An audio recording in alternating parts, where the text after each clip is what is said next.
আজকে আলোচনা করব প্রোনাউন নিয়ে। প্রোনাউন প্রোনাউন হলো নাউনের পরিবর্তে যে সকল পদ ব্যবহৃত হয় তাকে প্রোনাউন বলে। প্রোনাউনকে 9 ভাগে ভাগ করা যায়। যেমন 1 নম্বরে আছে পার্সোনাল প্রোনাউন।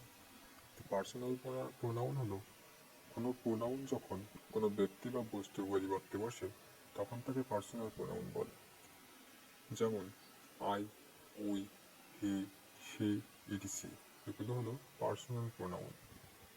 অর্থাৎ কোনো ব্যক্তি বা বস্তুর পরিবর্তে যে প্রোনাউন বসে তাকে পার্সোনাল প্রোনাউন বলে।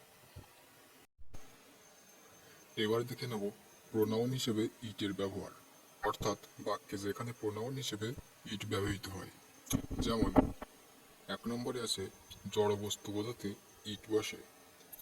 ইতর প্রাণী বোঝাতে প্রোনাউন হিসেবে ইট বসে। শিশুকে বোঝাতে প্রোনাউন হিসেবে ইট বসে। বাক্যে প্রথম সাবজেক্ট হিসেবে ইট বসে। কখনো কখনো অবজেক্টের পরিবর্তে ইট ব্যবহৃত হয়। কোনো বক্তব্যকে পুনরায় নির্দেশ করতে ইট বসে। অস্থায়ী রূপে বাক্যের প্রথমে ইট ব্যবহৃত হয়। এই ছিল প্রোনাউন হিসেবে ইটের ব্যবহার। 2 নম্বরে আছে ইন্টারোগেটিভ প্রোনাউন। ইন্টারোগেটিভ প্রোনাউন হলো যে প্রোনাউন কোনো প্রশ্ন জিজ্ঞাসা করতে ব্যবহৃত হয় তাকে ইন্টারোগেটিভ প্রোনাউন বলে। যেমন হু, হোম, হট, ড্যাট এগুলো হলো ইন্টারোগেটিভ প্রোনাউন। অর্থাৎ যে প্রোনাউন বাক্যে কোনো প্রশ্ন জিজ্ঞাসা করতে ব্যবহৃত হয় সেটাই হলো ইন্টারোগেটিভ প্রোনাউন।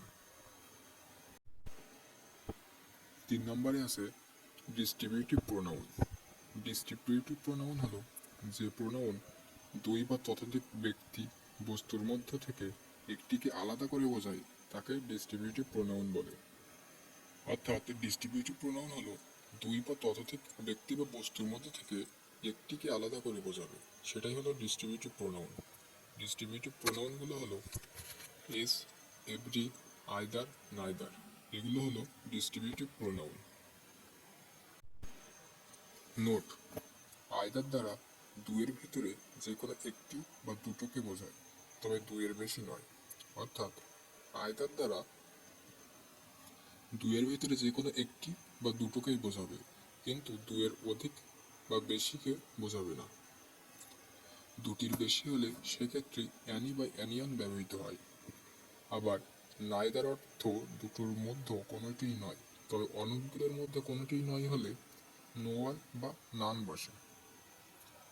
আইদার অফ অথবা নাইদার অফ এর পরে প্লুরাল নাম্বার এবং সিঙ্গুলার ভার্ব বসে। যেমন either of the two boys in intelligent. অর্থাৎ আইদার অফ অথবা নাইদার অফ এর পরে প্লুরাল নাম্বার বসবে এবং সিঙ্গুলার ভার্ব বসবে। যেমন either of the two boys in intelligent.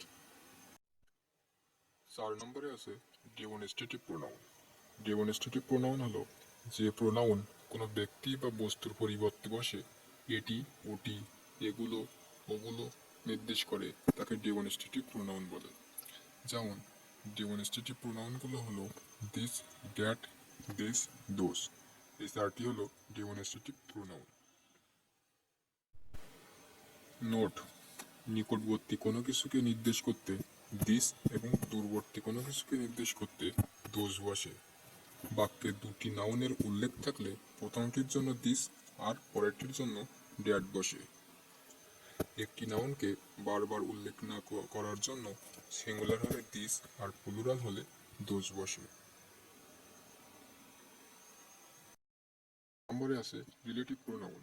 Relative pronoun হলো যে প্রোনাউন কোনো নাউন বা প্রোনাউনের পূর্বে বসে পরবর্তী নাউনকে নির্দেশপূর্বক দুটি ক্লজকে যুক্ত করে তাকে রিলেটিভ প্রোনাউন বলে।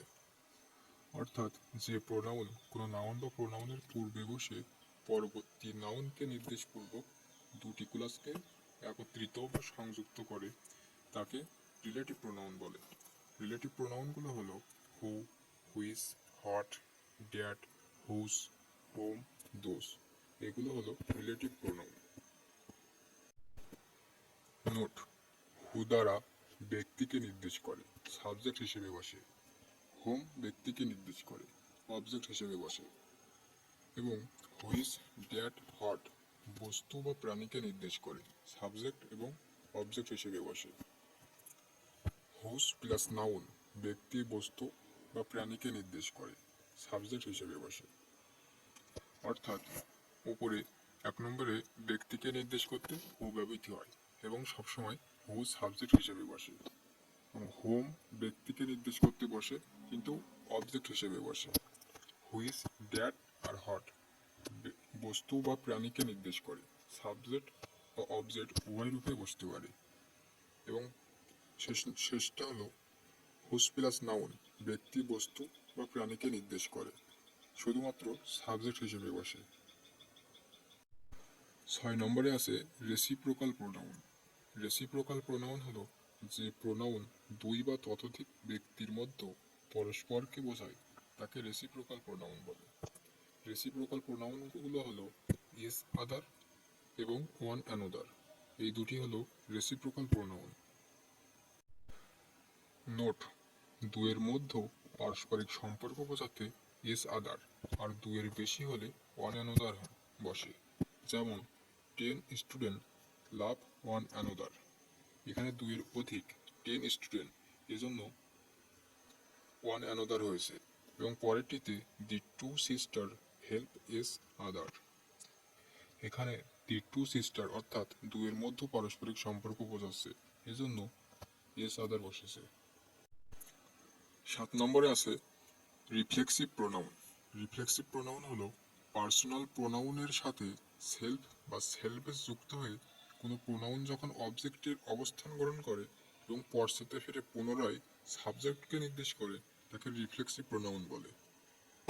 অর্থাৎ কোনো শব্দের শেষে যদি সেলফ বা সেলফেস যুক্ত থাকে তাহলে সেটা অবশ্যই রিফ্লেক্সিভ প্রোনাউন হবে।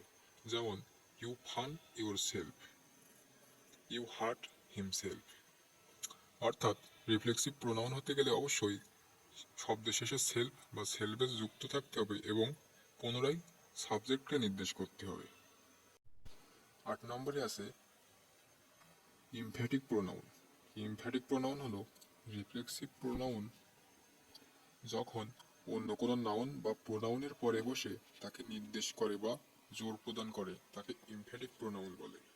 অর্থাৎ রিফ্লেক্সিভ প্রোনাউন যখন অন্য কোনো নাউনের পূর্বে বসে ওই নাউনকে জোর প্রদান করে তাকে এমফ্যাটিক প্রোনাউন বলে।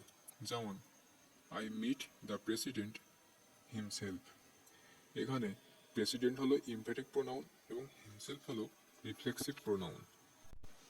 9 নম্বরে আছে ইনডিফিনাইট প্রোনাউন। ইনডিফিনাইট প্রোনাউন হলো যে প্রোনাউন কোনো ব্যক্তি বা বস্তুকে না বুঝিয়ে অনির্দিষ্ট কোনো কিছুকে বোঝায় তাকে ইনডিফিনাইট প্রোনাউন বলে। অর্থাৎ ইনডিফিনাইট প্রোনাউন হলো কোনো নির্দিষ্ট ব্যক্তি বা বস্তুকে না বুঝিয়ে অনির্দিষ্ট কোনো কিছুকে বোঝায়, এটি হলো ইনডিফিনাইট প্রোনাউন। ইনডিফিনাইট প্রোনাউনগুলো হলো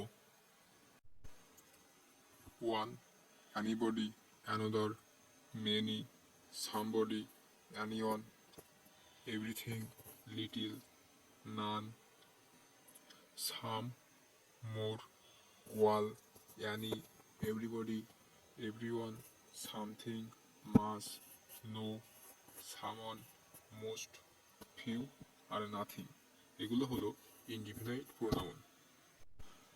নোট: ওয়ান যদি সাবজেক্ট হিসেবে বসে তাহলে এর পজিটিভ ফর্ম ওয়ান্স হয়। ওয়ান অফ দি যুক্ত বাক্যের গঠন হলো one of the plus plural noun এবং singular verb. One of the এর পরে প্লুরাল নাউন হবে এবং সিঙ্গুলার ভার্ব হবে। যেমন one of my friends is a student, এখানে ওয়ান অফ মাইয়ের পরে নাম্বার হলো প্লুরাল ফ্রেন্ডস এবং ভার্ব হলো সিঙ্গুলার ইজ। অর্থাৎ one of my friends is a student, one of plus plural number এবং সিঙ্গুলার ভার্ব। এই ছিল প্রোনাউন নিয়ে A to Z আলোচনা। আবার দেখা হবে পরবর্তী কোনো ভিডিওতে।